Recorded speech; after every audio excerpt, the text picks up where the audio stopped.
चला तर मित्रांनो, आज आमच्याबरोबर कॉफी आणि चहा प्यायला. अरे माझा मित्र कुठे गेला? अरे ये चलो.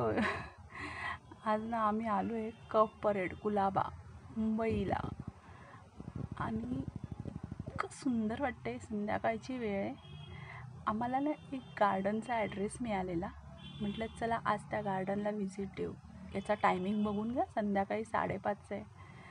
आणि शोधत निघालो आम्ही हे गार्डन बघायला. वाव किती सुंदर आहे, खूपच सुंदर. म्हणजे हे गार्डन आहे ना, आम्ही पहिल्यांदा तिकडे गेलो विचारायला, आम्हाला एक गार्डन लागलं. Last stop cup parade. आम्ही कुलाबाला उतरलो. कुलाबाच्या पुढे कप परेड येतं. CST स्टेशनवरून आम्ही बस पकडली आणि लास्ट स्टॉपला उतरलो. तिथे आम्हाला एक गार्डन लागलं. आम्ही तिथे विचारलं की हे पण, आम्ही जेव्हा ते गार्डन बघितलं होतं तर आम्हाला ते गार्डन नव्हतं वाटलं. मग आम्ही पुढे आलो. पुढे आल्यावर त्या बोलले की अजून एक गार्डन आहे. तर हेच ते सुंदर असं गार्डन.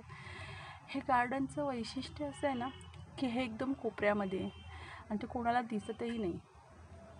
आणि हे गार्डन तर आहे, पण याच्या बाजूला खूप मोठा समुद्र आहे आणि समुद्राचा किनारा पण आहे. आणि संध्याकाळी जे खुलतं ना 5:30 वाजता, इतकं सुंदर आणि शांत वाटतं. खूप सुंदर वाटतं एकदम. हवा पण थंड आणि खूप हवा. आणि हे असे खडक आहेत तिथे गार्डनच्या बाजूलाच. आणि जास्त कोणाला हे गार्डन माहीत नसल्यामुळे इथे गर्दीही नसते आणि निवांत एकांत शांतपणे बसता येतं. आणि खूप छोटं असा त्याचा किनारा आहे. इथून मुंबई दिसते, गिरगाव चौपाटी दिसते, त्यानंतर वाळकेश्वर दिसतं. अशी खडकं आहेत थोडीशी. इथे बसू शकतो निवांत आणि खूप शांत वाटतं. हे बघा, थोडेच लोक असतात इथे, जास्त गर्दीही नसते. असा हा समुद्र किनारा छोटा छोटा. हे इथे दिसते ते वाळकेश्वर, गिरगाव चौपाटी, मरीन लाईन्स.